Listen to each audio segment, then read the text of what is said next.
The roar of motorcycle engines cut through the quiet Sydney night as a pack of leather-clad bikers thundered down the empty street.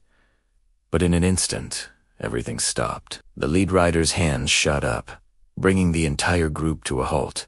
There, illuminated by their headlights, stood a frail old woman in the middle of the road, waving her arms frantically. What happened next sent shockwaves through the entire biker community, and when the truth came out, nobody could believe it. It was just past midnight on a cold Thursday in June.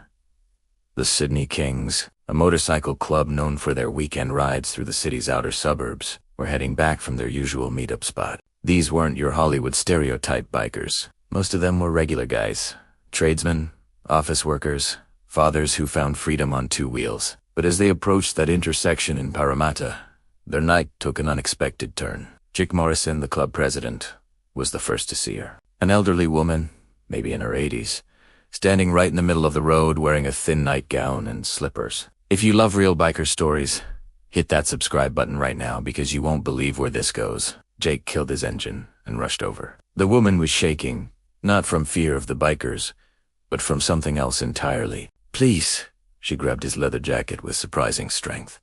"They're in my house right now. They think I'm alone." Her voice cracked with terror.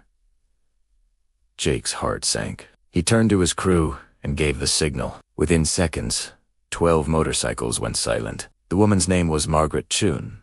She explained through tears that 2 men had broken into her home just 10 minutes earlier. She'd managed to slip out the back door while they ransacked her bedroom, but her husband Thomas was still inside. He was bedridden, recovering from a stroke, completely defenseless on the second floor. The intruders had no idea he was there, and Margaret had been desperately trying to flag down any car, any help, before they found him. Most people would have called the police and waited, but Jake saw the panic in Margaret's eyes. He knew that every second counted.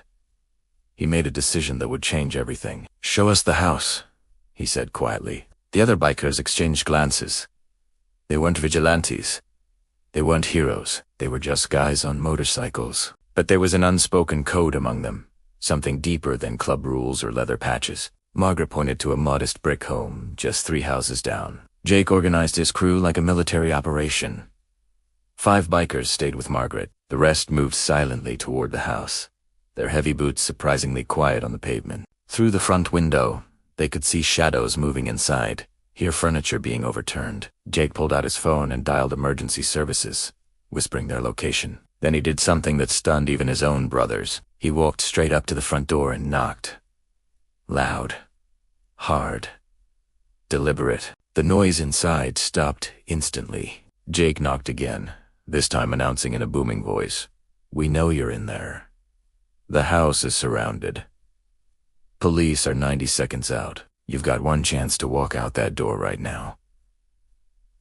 It was a calculated bluff, but his voice carried the weight of 12 motorcycles parked outside, and a dozen bikers ready to back him up. The front door cracked open. A young guy, couldn't have been more than 22, peered out and went pale. Behind Jake, the other bikers had formed a wall of leather and chrome across the front lawn. Nobody said a word. They didn't have to. The second intruder appeared behind the first, took one look at the scene, and both men bolted out the back door into the night. 2 of Jake's crew gave chase on foot, while the others rushed inside to check on Thomas. They found him upstairs, awake but confused, completely unaware of what had just happened below him. By the time police arrived 4 minutes later, the would-be burglars were long gone. But Thomas was safe.